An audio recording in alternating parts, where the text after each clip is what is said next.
وعلیکم السلام ورحمۃ اللہ وبرکاتہ. جنازه کې زموږ د احناف ډېرې غټې غلطۍ دي. یو خو سر اعلان وکړي لکه نیت تړی، هلکه نیت د جنازې د کم ځای نه دی چې نیت تړی، هغه چې راغلی د جنازې په نیت راغلی دی، دا اعلان بدعت دی.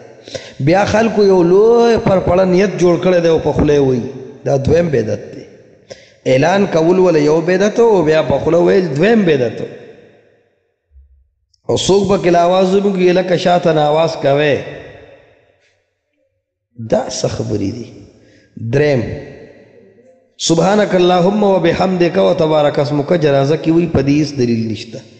څلورم سورة فاتحه ویل پکار دی، هغه نه وایو. ګوره کم چې ویل پکار دی فاتحه هغه نه وایو، کم چې نه ویل پکار دی سبحانک اللهم هغه وایو.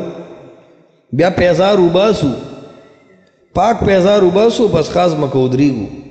دا پنځم لانجه. شپږم کما صلیت وسلمت ورحمت وبارکت، دا درود وایو، دا پکې نشته، دا بې دلیله دی، دا نه دی ثابت. دا مانځه والا درود به وایي، درود ابراهیمي. اومه خبره دا ده چې جنازه کې به اوږدې اوږدې دعاګانې وکړې، په یو منټ کې به ځان نه خلاصې. موږ ډېره په تلوار کو.